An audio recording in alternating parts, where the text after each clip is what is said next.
नमस्कार जोहार, आपका स्वागत है खबर छत्तीसगढ़ में। तो आइए जानते हैं छत्तीसगढ़ के हर छोटे बड़े शहर से 25 फटाफट बड़ी खबरों को। इससे पहले यदि आप वीडियो को लाइक नहीं किए तो लाइक कर दीजिए और चैनल में नए हैं तो चैनल को सब्सक्राइब कर लीजिए। और आप वीडियो को कहां से देख रहे हैं कमेंट बॉक्स में हमें जरूर बताइए। छत्तीसगढ़ में भी नो हेलमेट नो पेट्रोल का नियम लागू, जिले में नहीं मिल रहा फ्यूल, पंप मालिकों को कलेक्टर का यह है सख्त आदेश। छत्तीसगढ़ प्रदेश में पिछले कुछ समय से सड़क हादसों के मामले में गुणात्मक वृद्धि हुई है। बस्तर से लेकर सरगुजा तक हर दिन होते सड़क हादसों में लोग जान गंवा रहे हैं। ज्यादातर हाथाहाथ बाइक सवार हो रहे हैं, बड़े वाहनों के चपेट में आकर मोटरसाइकिल सवार जान गंवा रहे हैं। यह भी देखा गया है कि हेलमेट के अभाव में सिर पर लगने वाली चोट की वजह से छोटे वाहन चालकों की मौत हो रही है। हालांकि इससे निपटने के लिए दुर्ग जिला प्रशासन ने कमर कस ली है। जिले के जिलाधीश अभिजीत सिंह ने पंप मालिकों को निर्देश दिया है कि बिना हेलमेट वाले दोपहिया वाहन चालकों को पेट्रोल नहीं दिया जाए। दुर्गा पूजा, दीपावली और छठ पर चलेगी festival special train. Durga Puja, Deepawali और छठ पूजा के दौरान ट्रेनों में होने वाली अतिरिक्त भीड़ को नियंत्रित करने की तैयारियां शुरू हो चुकी है। यात्रियों की सुविधा को ध्यान में रखते हुए उन्हें कंफर्म बर्थ के साथ यात्रा सुविधा उपलब्ध कराने की तैयारी है। इसके लिए बिलासपुर से यलहंका यानी कि बेंगलुरु बिलासपुर के मध्य 22 फेरों के लिए साप्ताहिक फेस्टिवल स्पेशल ट्रेन का परिचालन किया जा रहा है। रेल यात्रियों को 25,000 कंफर्म के साथ यात्रा सुविधा उपलब्ध कराई जा रही है। बता दें कि गाड़ी संख्या 08261 बिलासपुर से Yelahanka Bengaluru festival special train Bilaspur से दिनांक 9 सितंबर 2025 से 18 नवंबर 2025 तक प्रत्येक मंगलवार, गाड़ी संख्या 08262 यलहंका बेंगलुरु से Bilaspur festival special train Yelahanka से दिनांक 10 सितंबर 2025 से 19 नवंबर 2025 तक प्रत्येक बुधवार चलेगी। छत्तीसगढ़ में भी वोट चोर गद्दी छोड़ अभियान चलाएगी कांग्रेस। 90 विधानसभा क्षेत्र में वोटों के परीक्षण के दिए निर्देश। कांग्रेस के राष्ट्रीय नेतृत्व द्वारा चलाए जा रहे वोट चोर गद्दी छोड़ अभियान को छत्तीसगढ़ में भी विस्तार दिया जाएगा। प्रदेश कांग्रेस कमेटी छत्तीसगढ़ ने अपने जिला पदाधिकारी व कार्यकर्ताओं को पत्र जारी कर अभियान के तहत वोटों के परीक्षण करने के निर्देश दिए हैं। साल 2023 के विधानसभा चुनाव के सभी 90 विधानसभा क्षेत्रों में वोटर लिस्ट के परीक्षण करने के लिए कार्यकर्ता और नेताओं को कहा गया है। माइनिंग इंस्पेक्टर पद के लिए सितंबर में होनी है भर्ती परीक्षा, जारी हुआ एडमिट कार्ड ऐसे करें अपलोड। छत्तीसगढ़ लोकसेवा आयोग ने खनिज निरीक्षक के रिक्त 35 पदों के लिए आगामी 7 सितंबर को भर्ती परीक्षा कराने जा रही है। 35 पदों के लिए भर्ती के लिए आयोजित परीक्षा के लिए ऑनलाइन एडमिट कार्ड जारी कर दिया है, जिसे परीक्षार्थी आसानी से डाउनलोड कर सकते हैं। खनिज परीक्षक पद पर भर्ती के लिए आयोजित परीक्षा में बैठने वाले अभ्यर्थियों को परीक्षा के नए नियम के तहत परीक्षा में शामिल होना होगा। परीक्षार्थियों को हल्के रंग के कपड़े पहनकर परीक्षा केंद्र जाना होगा। वहीं पुरुष परीक्षार्थी हाफ शर्ट या शर्ट ही पहन सकेंगे, लेकिन फुल स्लीव वाले कपड़े पहनकर महिला अभ्यर्थी एग्जाम नहीं दे पाएंगी। ईओडब्ल्यू ने कोर्ट में दाखिल की 6वीं चार्जशीट, सिंडिकेट की अवैध कमाई का क्या बड़ा खुलासा। छत्तीसगढ़ शराब घोटाला मामले में मंगलवार को आर्थिक अपराध शाखा ने कोर्ट में 6वीं चार्जशीट दाखिल की। यह चार्जशीट विदेशी शराब के अवैध सिंडिकेट से जुड़ी है। ईओडब्ल्यू ने जेल में बंद ओम साई बेवरेज कंपनी के Vijay Kumar Bhatia, next gen power के संजय मिश्रा, मनीष मिश्रा और अभिषेक सिंह के खिलाफ पेश की है। इस चार्जशीट में अवैध सिंडिकेट की अवैध कमाई का खुलासा किया गया। इसमें इस बात का खुलासा किया गया कि विदेशी शराब कंपनी के अवैध सिंडिकेट की बातों को मानने से इनकार के बाद कैसे आबकारी नीति बदल दी गई। इसमें आरोप लगाया गया कि आईएएस अनिल टुटेजा, तत्कालीन एमडी आबकारी अरुण पत्र त्रिपाठी, आईएएस निरंजन दास, व्यापारी अनवर ढेबर, विकास अग्रवाल और अरविंद सिंह के सिंडिकेट ने 2021 में शराब नीति को बदलाव दिया। बीजापुर में 30 नक्सलियों का सरेंडर, 20 माओवादियों पर था 81 लाख का इनाम, नक्सल पुनर्वास नीति से हुए प्रभावित। बस्तर में नक्सल मोर्चे पर सुरक्षा बलों को लगातार कामयाबी मिल रही है। बुधवार यानी कि 27 अगस्त 2025 को पूना मारगेम पुनर्वास से पुनर्जीवन अभियान के तहत कुल 30 नक्सलियों ने सरेंडर किया है। इनमें 20 नक्सली इलामी है। इनके ऊपर कुल 81 लाख रुपए का इनाम घोषित था। बीजापुर के एसपी जितेंद्र यादव ने बताया कि सभी सरेंडर करने वाले नक्सलियों ने नियत नल्लार योजना और सरकार की नई नक्सल पुनर्वास नीति से प्रभावित होकर हिंसा का रास्ता छोड़ने का फैसला किया। पानी करता है पवन पुत्र को प्रणाम, बाढ़ में भी नहीं डूबते यहां हनुमान। जो अपनी धार्मिक मान्यताओं और मंदिरों के लिए धमतरी शहर जाना जाता है। मैं सुबह और शाम यहाँ मंदिरों में बजने वाले घंटे और आरती खास होते हैं। यहाँ के ज़्यादातर लोगों के दिन की शुरुआत पूजा पाठ से होती है। यहाँ की आराध्य देवी माँ विंध्यवासिनी और अधिष्ठात्री देवी माँ अंगारमोती की महिमा अपरंपार है। वह धमतरी जिले से होकर बहने वाली नदी महानदी को यहाँ के लोग जीवनदायिनी नदी के रूप में मानते हैं। वह शहर की और गांव की एक बड़ी आबादी इसी नदी के किनारे बसी है। एक बड़ी आबादी की पानी की जरूरत को महानदी ही पूरा करती है। वह धमतरी में बने बड़े बांधों में से एक गंगरेल बांध इसी महानदी पर बना हुआ है। लोगों का क्या रेस्क्यू। जब बस्तर में बारिश और बाढ़ ने भारी परेशानी पैदा कर दी है। संभाग के बस्तर, दंतेवाड़ा, सुकमा और बीजापुर में कई नदियां उफान पर हैं। बीजापुर में 100 गांवों का संपर्क जिला मुख्यालय से कट गया है। दंतेवाड़ा शहर में कई इलाके पानी से लबालब हैं। लोगों को भारी परेशानी हो रही है। इस बीच बस्तर के इंद्रावती नदी के पास इलाकों से इंडियन एयरफोर्स की टीम ने हेलीकॉप्टर से 6 लोगों को बचाया। चौंकाने वाला नहीं, कोई पुराना नेता ही बनेगा बीजेपी का नया राष्ट्रीय अध्यक्ष, सूत्रों का दावा। भारतीय जनता पार्टी ने राष्ट्रीय अध्यक्ष की कुर्सी को लेकर सियासी गलियारों में फिर से हलचल तेज की है। पार्टी के भीतर और बाहर चर्चा का माहौल ऐसा है कि उपराष्ट्रपति चुनाव के बाद कभी भी इस बड़े पॉलिटिकल ड्रामे का क्लाइमैक्स आ सकता है। सूत्रों के मुताबिक नया राष्ट्रीय अध्यक्ष कोई नया चेहरा नहीं होगा, वरिष्ठ मंत्रियों या नेताओं में से कोई होगा, जिनका संगठन में व्यापक अनुभव और राष्ट्रीय स्वयंसेवक संघ के साथ अच्छा समन्वय हो। सूत्र बताते हैं कि बीजेपी और आरएसएस ने इस मुद्दे पर गहन चर्चा कर दी है। इस प्रक्रिया में लगभग 100 प्रमुख नेताओं, पूर्व अध्यक्षों और केंद्रीय मंत्रियों से राय ली जा रही है ताकि एक सर्वसम्मत नाम तय हो सके। पार्टी चाहती है कि चयन ऐसा हो जिसमें सभी गुटों और राज्यों का सम्मान हो और संगठनात्मक कामकाज में ऊर्जा का संचार हो।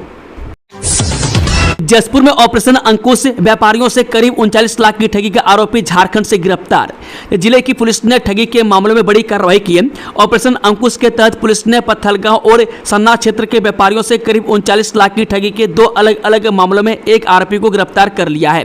वह ठगी करने वाले आरोपी का नाम अंशु उर्फ रोहित अग्रवाल है, जो महज 25 साल का है। वह घाटों बगीचा, पालको रोड, गुमला, झारखंड का रहने वाला है। आरोपी लंबे समय से फरार था और पुलिस से उसकी लगातार तलाश कर रही थी। भारतीय क्रिकेट के दिग्गज स्पिनर रविचंद्रन अश्विनी ने आईपीएल से लिया संन्यास। जब भारतीय क्रिकेट टीम के पूर्व ऑफ स्पिनर रविचंद्रन अश्विनी ने 38 साल की उम्र में इंडियन प्रीमियर लीग से संन्यास लेने का ऐलान कर दिया। इस तरह से आईपीएल में उनके 16 साल के यादगार करियर का अंत हो गया। अश्विन ने 221 आईपीएल मैच खेलते हुए 7.02 की इकोनॉमी से कुल 187 विकेट लिए और लीग के इतिहास में 5वें सबसे ज्यादा विकेट लेने वाले गेंदबाज के तौर पर अपने करियर को अंजाम दिया। उन्होंने अपने बल्ले से इस लीग में कुल 833 रन बनाए, जिसमें 2022 में राजस्थान रॉयल्स के लिए एक अर्धशतक भी शामिल है।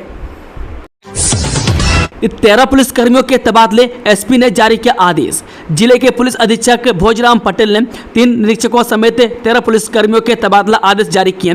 में कार्तिकेश्वर जांगड़े को मुंगेली, प्रसाद सिन्हा को पथरिया और निरीक्षक रघुवीर चंद्रा को चिल्फी थाने का प्रभारी बनाया गया है। विधायक और पूर्व विधायक के काफिले की गाड़ी दुर्घटनाग्रस्त, कई घायल। ये तेज बारिश और जल जमाव के चलते एनएच 30 पर चित्रकूट विधायक विनायक गोयल और पूर्व विधायक वेदू कश्यप के काफिले की 3 गाड़ियां आपस में टकरा गई। हादसा फरसगांव थाना क्षेत्र अंतर्गत पाटला ढाबा के समीप हुआ। प्रत्यक्षदर्शियों के अनुसार बारिश के कारण सड़क पर पानी भर गया था, जिससे वाहन तेज रफ्तार में नियंत्रण खो बैठे और काफिले की 3 कारें एक दूसरे से भिड़ गई।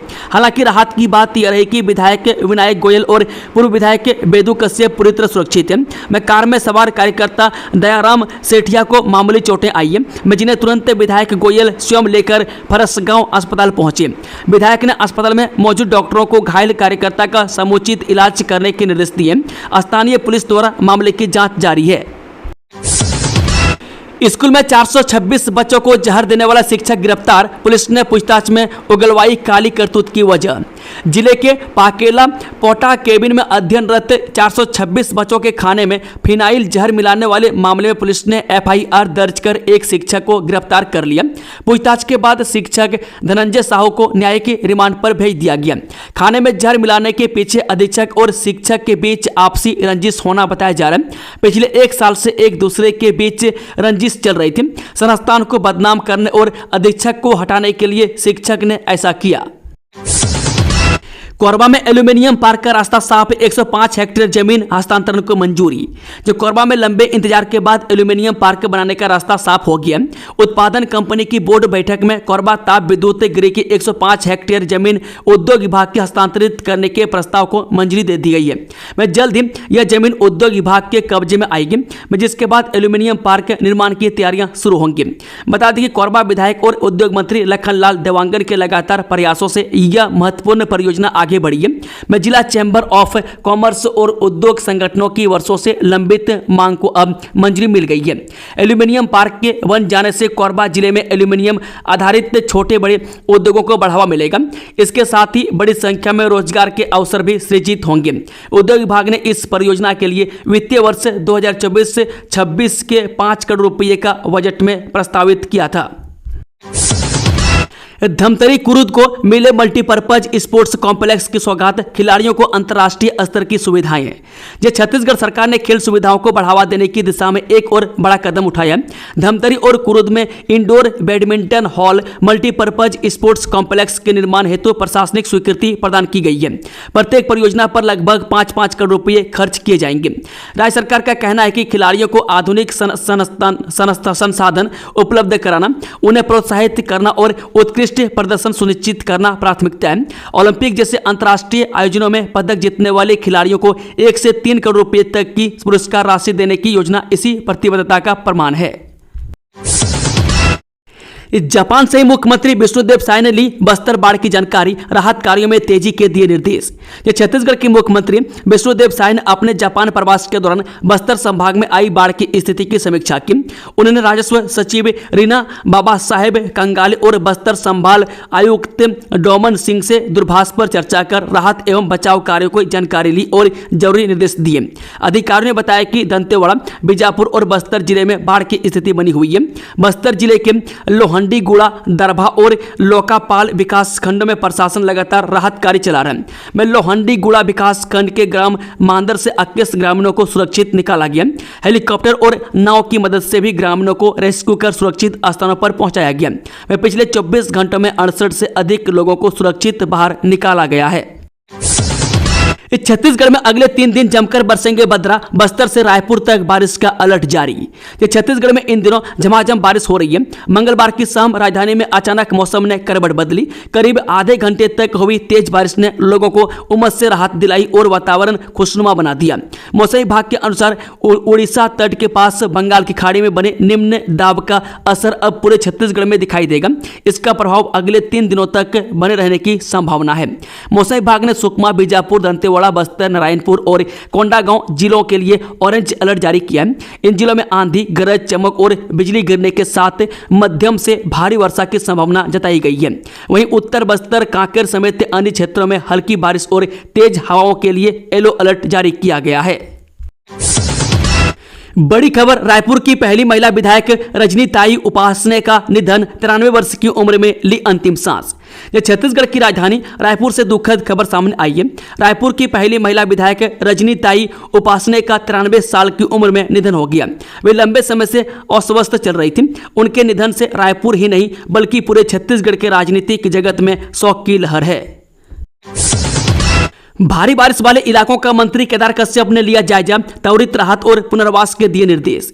दंतेवाड़ा जिले में भारी बारिश से हुए नुकसान का जायजा लेने आज जिले के प्रभारी मंत्री केदार कश्यप और विधायक चेतराम अटामी प्रभावित इलाकों में पहुंचे। उन्होंने सुरभि कॉलोनी, GAD कॉलोनी और नए रेस्ट हाउस सहित कई प्रभावित मोहल्लों का निरीक्षण किया और अधिकारी को राहत एवं पुनर्वास कार्य तेज करने के निर्देश दिए। कलेक्टर कुणाल दूतावत ने बताया कि जिला प्रशासन ने प्रभावित लोगों की मदद के लिए अब तक 27 राहत शिविर स्थापित किए। यहां पीड़ित परिवारों के लिए भोजन, पेयजल, कपड़े और बिस्तर की पर्याप्त व्यवस्था की गई है। आपदा राहत टीम अलर्ट मोड पर तैनात है। भारी बारिश से फिर थमी केके रेल लाइन, अरकू के पास रेलवे ट्रैक पर गिरा मलबा, ट्रेन रद्द। जब बस्तर संभाग में मूसलाधार बारिश का असर एक बार फिर से केके रेल लाइन पर दिखा।